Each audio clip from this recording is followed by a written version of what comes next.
Welcome back to the new series that John has coined Cooking with Carol Ann. And we are using, once again, a recipe from Cooking with the Disney Chefs, a cookbook from 2004. Today we will be making Mom's Meatloaf from the 50s Primetime Diner. Follow along. Here is the recipe for Mom's Meatloaf from the 50s Primetime Cafe in actually what was then called Disney MGM Studios still. It is now Hollywood Studios, and I just checked the My Disney Experience app, and they no longer have this one specifically listed, but they have a meatloaf called Cousin Megan's Meatloaf.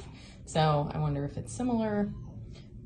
But this is what we're making, and here are the ingredients that I've prepared. There's the ground pork and ground beef, seasoned breadcrumbs, beaten eggs, chopped onions, chopped green and red bell peppers, salt and pepper, and Worcestershire sauce. So I'm gonna mix it all together, and I'll show you what it looks like before we throw it into the oven.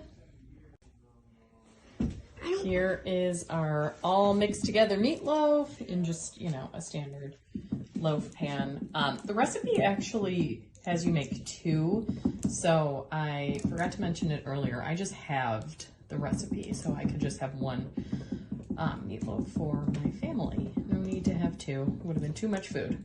So now it's going to go into the oven that was preheated at 350 for, it says 50 to 60 minutes, or until the internal temperature is 155 degrees Fahrenheit. So let's throw it in and see what we got in about an hour. This is what it looks like out of the oven. It is between 158 and 160 degrees. I temped it in a few different spots. There's some liquid down there, and it definitely shrunk. So I don't know if that's normal.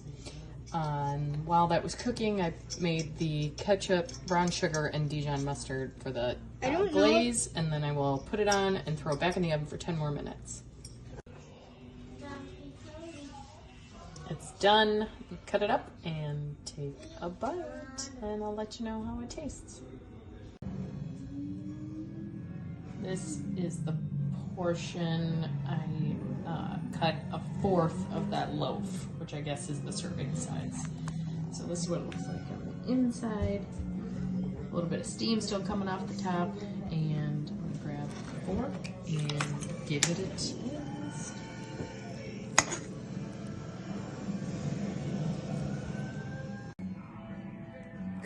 All right, so I should preface this by saying, in general, I am not a meatloaf gal, but this is delicious, and I will absolutely make it again.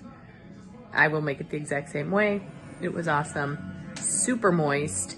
Doesn't have a crunch on the outside, which sometimes people are looking for, so I don't know if maybe you let it go a little longer before putting the glaze on to get that crunch, but it's really good. So, big win for the book, and we will see you next time for recipe number 3. Thanks for watching.